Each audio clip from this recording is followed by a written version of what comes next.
historic Liberty versus the Phoenix Mercury. I kind of view Phoenix in a similar light as Atlanta. As can you get over that next hump? Kind of those teams that have been a little bit in the mucky middle versus New York. Which Liberty team are we going to get when they're fully healthy? When Brianna Stewart, when Sabrina when Jonquel Jones are out on the court, the Liberty are actually undefeated when all three are healthy and available and on the court. But there's no guarantee, obviously. There's no guarantees for health anywhere, but there's especially no guarantee for this Liberty team that has just been so banged up. They at times they can look like the best team in the W. And then at times it's like, how in the world is this team going to be able to figure out a way to win a single game on their schedule? So Cass, you're gonna be at this matchup. Set the stage for us. Why this matchup? Why these games? A 4-5 matchup is always, on paper, going to be the most interesting matchup, right? So that's part of it. The other part of it is these are the reigning champions. They could get bounced in the first round. Like, that's a reality. They're the 5 seed. Everything's against them. But also, like, to every point you just made, we have no clue what this Liberty team is really like. Because when they have those 3, JJ, Stewie, and Sab, they're 9-0, 10-0. However many, not a lot of games, all the way back at the beginning of the season. That was before they got Emma Miesemann. This is just a roster that has so many questions, and I think matching up with Phoenix, having to go on the road the first game, this is filled with storylines and a lot of different ways it can go. Could possibly be the most exciting series we see. Yeah, I don't think I know who I have really coming out of this series. I can see it going both ways. I believe that if Phoenix wins, it will be because they bullied New York. It will be because they bullied New York. They bullied them on the glass. They bullied them with their physicality. Alyssa Thomas ramming it down everyone's throat. It's because they bullied New York. What I like about the Phoenix Mercury is a little bit of the experience, and they've had players like a Clea Copper who has won a championship, won a finals MVP, but then also Alyssa Thomas who has gotten close. Who keeps getting so close, who keeps getting so close, but hasn't gotten there yet. And so you look at AT in her 10th season, you're like, man, realistically, there's not much time left, right? She's on the latter part of her career now. Again, a Dewana Bonner who makes all the storylines happen. When you think about her in her 14th season and seeing DV in Phoenix, like, can she get to a finals with them? Would that be the storybook ending? On the other side for New York, I was thinking about, how when we look at playoffs in the NBA and like if LeBron is on any team, we're like, yeah, I'm not betting against them. Like I'm just not going against LeBron. Like it just doesn't sound like a smart investment. I just don't know if it's smart to bet against Stewie. Like to me, Stewie is it. Stewie is like, she gets on the court and things just happen. Things just happen that go her way. I don't know if I really want to bet against a Sandy Brondello, who has had a tough time with adversity this season because of injuries. But make no mistake about it, though, like still weather the storm from a coaching standpoint to get her team to the playoffs. And so playoffs, right, the mindset, it's a new season, right? It's a new season. Everybody is 0-0. We're going into it not taking anything other than we're here and we're ready to move forward. So I have a tough time going against Stewie. I have a tough time going against Sabrina Ionescu. Jonquel Jones, the most recent finals MVP. But momentum is such an important thing going into playoffs. And this team just hasn't had it. They haven't had momentum for the last 6 weeks of this season. To me, they've looked the most tired of all teams that are going into the playoffs. And I've had some of their games close up, so I've seen that. I've been able to talk to Natasha Cloud and understand how tired they are. So I'm hoping that the Liberty and the defending champs, I think if they make it through round one, that's what we all really want because that creates the storyline, right? Then we've got a finals rematch that's only happening in the semifinals. And so, all the popcorn. But at the same time, the Phoenix Mercury could easily be a team that gets to the second round. Yeah, I don't know who I have for this one. I just don't really want to bet against the Liberty because I just know what they're capable of. So it's hard to bet against the reigning champs. Yeah. Why do you think that is, Ice? Like, I know they've been banged up. I know their schedule down the stretch was a gauntlet. They had several West Coast road trips. I think they had 2 within the span of 2 weeks. But why do you think it is that they do look and feel so exhausted? They're kind of limping into the postseason. Yeah, I mean, obviously the road trips, the injuries to all of their front court players throughout the course of this season, like all of their front court players have missed more than a handful of games. And then just the lack of chemistry. The lack of chemistry. We talked about an Emma Mieseman that joined the squad, but then you just haven't been able to see everyone gel for more than a handful of games. You don't know what it looks like when Sabrina is coming off the screen with Mieseman, and then it's Jonquel Jones and Stewie. You just don't know what that looks like yet. And you don't know what it looks like consistently. So to me, that's the surprise. But on the other side of it, what lies is like the surprise and the fact that they haven't been able to build chemistry yet. But because it's so many veteran, experienced, championship caliber athletes, I wouldn't be surprised if it clicks the first game and they'd score 120 points. And it's like, Phoenix is up and out of here. Like, I just also believe that they have obviously the talent and the depth on that squad to make it happen. The only challenge with the New York Liberty is even with all the players and everyone playing fully for them, I'm wondering if their defense is good enough. Last year, their defense was on a string, one accord. Even when it had holes and gaps, they were quickly erased. You didn't quite figure out the same weaknesses game to game to game. This year, though, their defense has been subpar for most of it. You could say because of injuries, you could say because of scheme. But I'm wondering if even with the chemistry, we always talk about that offensively, if defensively it's enough to stop a Phoenix Mercury team that can also score the basketball at a very high clip. So I think I have faith in them because they're championship caliber athletes and their chemistry, and that these are some of literally the best players in the world that are coming together, and they have the depth, they have the coaching, like they have all the pieces. It's the worst thing when you have all the pieces and the expectation is so high. But yeah, I just can't quite bet against them. I don't know. It's just hard for me to say that they'll get bounced in the first round, but like it could happen. You Yes, talked what? about, yeah. Yeah, you go ahead. Go ahead. I want to hear your Well, thoughts. I was just going to say, Ice had talked about Stewie on the court, but Stewie off the court is also a huge impact. And we kind of saw that when she was away and then she came back. A lot of times players and coaches will say things publicly, so to the media, in pressers, whatever, that they want to be heard to send a message to players. And Stewie has very much done that. I believe it was Stewie last year who brought the team together in team-only meetings a couple times just to be like, we need to drill in. We need to figure it out. And this is a player who has won all over the world, gold medals, Russian League championships, won here, did it in Seattle, is now the veteran. And you can't discount that type of leadership off the court as well. And certainly in terms of the chemistry, if you made like a spider web, they have connections with each other in other places. So it might speed that up a little bit. Yep. Let me just say the last thing from a basketball analysis standpoint. You cannot forget about Jonquel Jones and New York Liberty. I'm sorry, but sometimes you Yes. guys do, and I just don't understand how it happened because she's 6'6", and she's the most recent Finals MVP. But if you want to get to the second round, you need to throw the ball to JJ consistently. They love to talk about like when JJ gets a double-double, we win. Help her get a double-double. Help her get Crazy, a double-double, and you will isn't win. it? Crazy. I mean, there's no doubt the star power. Obviously, we just talked about, Brianna Stewart, Jonquel Jones. We haven't even mentioned Sabrina Ionescu. Like, when this team is firing all cylinders, like we just saw it last season, they won a championship. I do think, though, if the Liberty are one and done, they lose it, let's say it's 2 games, let's say it's 3 games, whatever it might be. I do feel like Liberty fans can say, you know what? We wanted to defend a title. We were so banged up. We had a championship last year. Like, all that this team needs to do is regroup, come back, move on. They're going to be pissed, of course.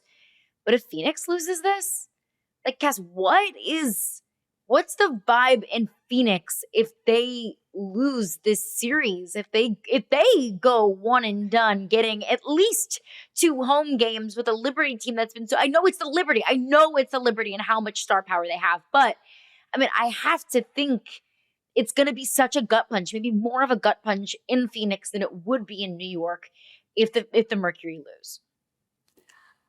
I give this answer not having spent a ton of time with Phoenix this season. But I think if you're a Phoenix fan, you look at it as this is a completely rebuilt team. this is our first year without Diana Taurasi. Yes, we brought in Alyssa Thomas. We brought in Satou Sabally. Like, we're in the second year of Kalia Copper. But everyone around them is kind of young in terms of WNBA experience, I believe. Yes, you're upset. Like, you're a number 4 Yeah. seed. You don't want to lose in the first round. But I don't know that you're feeling the blow as badly as if, you're the Connecticut Sun of a couple years ago and you're trying to win a championship and you still can't. Like, I think if you're Alyssa Thomas, you feel gutted. Yeah. But you have to look around and be like, this is a brand new team, and to have this success in year 1 is pretty darn impressive. Yeah, I like agree with you, but then I don't. I kind of feel like with the roster that they have, they should have a high expectation to get to the second round. For sure. Like, regardless of who plays for the Liberty, with their inconsistency towards the end of the season and who the Mercury have, you should have a high expectation. Also too, like that core group, Copper, Thomas, Bonner, Whitcomb, they are experienced. They have won championships, right? And so to me, that expectation is higher. And again, just from a numbers and age standpoint, you aren't going to be able to keep this group together forever. I don't know how many more years DeWanna Bonner has, but if you want to take advantage of her now, you need to do it now. So the sense of urgency is now.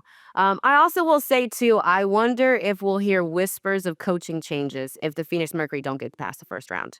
Because I think Nate Tibbetts has had some time. I think he's had a good roster to which the expectation should be to win in the playoffs. And so I'm also curious if that will put him on the hot seat if he does not win with this roster. Just a thought. I also think the manner in which you lose matters as well. 100%. 100%. Yeah. There's also the difficult background, not just for Phoenix, but for every single team, that 75% of your team is about to be an unrestricted free agent. And while many of them will probably return to the teams they're on right now because it is about that CBA, you don't know that. So to your point about urgency, like there is an age factor, and there's also like our team could look completely different again next year. Mm-hmm. Satou Sabally, if Phoenix Mercury wins, she'll be the X factor for this series. I guarantee you New York will not have an answer for her. If the Mercury win, it's because they didn't have an answer for Satou Sabally. Before we move on, I want to throw out like a few other storylines for people to watch, just like really quickly off the bat. Satou Sabally is going up against her sister Niara Sabally, who did not win Finals MVP, but was probably the Game 5 MVP. DeWanna Bonner won her championship in Phoenix during the Diana Taurasi years. I think she was a rookie when she won, so she's back in Phoenix going for another. Obviously, her fiance, Liberty head coach Sandy Brondello, was with Phoenix for a while, won a championship, was parted ways about 4 years ago, which is how she ended up in New York. There are a lot of ties between these two teams that we're going to see play out in the next couple of days. I love it. And Cass, I'm so looking forward to your full breakdown. You will be boots on the ground in both Phoenix and New York. So check it out. All of Cass's game breakdowns, everything that she's seeing, everything that she's hearing at these matchups. You can find it at sports.yahoo.com. Those are the matchups. You can see all 4 games in round 1 on Sunday, all nationally televised. Golden State at Minnesota, 1 o'clock Eastern time on ESPN. Indiana at Atlanta, 3 p.m. on ABC. New York at Phoenix, Cass's game, 5 p.m. Eastern time on ESPN. And then Seattle and Las Vegas round out the action. Nice little nightcap, 10 p.m. on ESPN. Those are the games. Let's get to our predictions. And not just who's going to win this, who's going to win that. No, bold predictions, juicy predictions, hot sauce on spicy, bold kind of predictions. Ice, I will start with you. Your bold prediction for the W playoffs. Oh, I feel like I'm going to sound like a hypocrite because I definitely just went through the whole pot and was like, yeah, you can't bet against New York. I can't bet against them. But if I have to give a bold hot prediction is that our defending champs are bounced in the first round. Oh, it breaks my heart to say that. Don't hate me, guys. But that is my bold prediction. I think if there's a team that could bounce them right now with the inconsistency, they had a hard draw on the Phoenix Mercury. It's just a hard draw. Mm-hmm. So, yeah. And that's what happens when we have a tough back stretch like the Liberty have had. I mean, they were in that 2 spot for how long? Yeah. I mean, month plus, if not 2 months of the regular season. And I understand there's plenty of reasons to point to why the Liberty lost so many games down the stretch, but they did. Like, that's what happens when you fall in the standings when it matters most. You get draws like going to Phoenix and taking on this Mercury team. Cass, your bold, spicy, hot, smoking hot take. I'm going to go with Minnesota will not make it back to the finals. Whoa. Ooh. Whoa. I mean, if you're Break going to it be down. bold, go bold. I think everyone else in the league is very, very good. I've said for a couple weeks now we could see a really chaotic postseason because of all of the talent on some of these teams. So riding that, I think it's going to be a tough draw for Minnesota. You have to play Golden State in the first round, which is going to tire you out, whether you win that or not. Like, Golden State is going to mess you up. Atlanta could trip them up. Every game there was decided by 4 or fewer points. There was an overtime win. Las Vegas has been on a tear since that 53-point loss. New York, when they played New York, Stewie did not play in any of those games. Emma Miesemann had just joined the team. We just went over like all the ways New York could surprise. Phoenix did not have their big 3 available in any of their games against the Lynx. Alyssa Thomas missed 2 games. Satou missed 2. Ka missed all 4. I just think all of that context in the regular season, like, I'll say they won't make the finals. Sure. Oof. Can you imagine a more devastating bookend of how to end the season last year? A brutal, heartbreaking loss in the finals to then turn around and have the season they had, the number 1 overall seed. Nafisa Collier had the season that she had, and then you miss the finals entirely. Oh, I mean, I don't disagree with you, Cass. Like, you make very, very fair points, but Yeah. how much of a just like knife to the heart that would feel for this Lynx team, Yeah. and if you're a Lynx fan. And the danger in it is that they've been at the top for so long. You know, Mhm. you've been at the top for They're the so long. hunted. Yeah, and you build so much separation. You're the hunted, but also you just start to think that you're just better than everyone else. Yeah. You know? A little bit of did you peak- complacency. Right, a little Mhm. bit of complacency possibly. Like, did you peak before everyone else? Or are you just better than everyone else? And others are still peaking. I still think a team like Atlanta still hasn't played their best basketball yet. Like, their very best basketball. So I like that one. And I think too, like, you know, Cass and I have talked about this a lot. We talked about it last year. Well, right after the finals had ended. And I was like, Minnesota's going to be back because teams in this league win championships after heartbreak. You don't win just because you were that good and you were dominant. I mean, maybe if you were the Minnesota Lynx in 2015 through X, you know, when you had, Lindsay Whalen, Simone Augustus, Maya Moore. But otherwise, teams that win in this league, that win championships, experience heartbreak like the New York Liberty did. And then they re-upped and they built their roster, and they built a roster just to beat the Aces so they wouldn't experience heartbreak. So I also think that the Lynx, it's like a double-edged sword. Either they're coming into playoffs and they may have some complacency because they've been the top for so long, or they're coming in and saying, hey, no, we still remember the feeling that we felt in Game 5 last year, feeling like a call differently here or there could have allowed them to get a championship. I'm excited to see how they start that first series. I think we're going to know all we need to know about the Lynx between that first game with the Valkyries. If they come out there and guns blazing and swinging, it's going to be over for the rest of the league. Oh, I mean, I believe too that in order to win a championship, sometimes you have to be knocking on the door of a championship for several years. That it's very rare to see a team just completely come out of nowhere and win a championship. So I guess we're going to figure out, like, are the Lynx done knocking? Yeah. Or will the knocking continue going into next season? That's like the Connecticut Sun a couple years ago, Yeah. right? I Uh-huh. mean, you thought that eventually they were going to win one because they had just gotten so close too many times. Yes, Or yeah. that you're Like, right how there. can you keep losing in that way? Yeah. In that way, Ugh. in that way, in that Like, way. you feel like the laws of the universe are like, okay, at some point you're going to break through, but like not everything is fair in this world. So, if that does happen, my heart goes out to the Lynx and Lynx fans, but nobody gets in trouble for something that they haven't done yet. And the Lynx first have this matchup against the Golden State Valkyries coming up this weekend. I'll give you my spicy hot take, and I do think that sometimes hot takes ride the line of like bold and stupidity.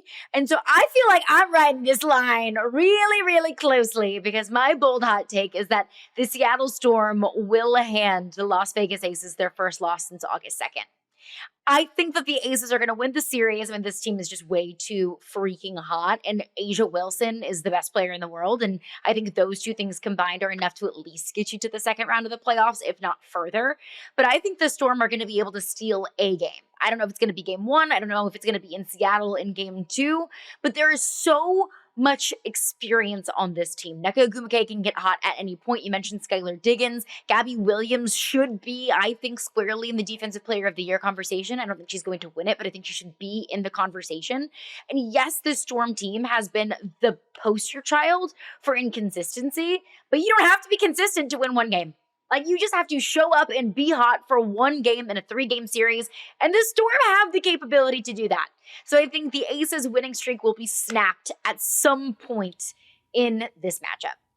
I don't mind it. I will say, yeah, I think that's a good one. Also, if Seattle does snap the streak, you might look back at it if you're the Aces and say, that was the best for us. We kind of had to reassess. You hear that a lot from teams like, I mean, the Aces right now, right? They get blown out by Minnesota. It looks terrible.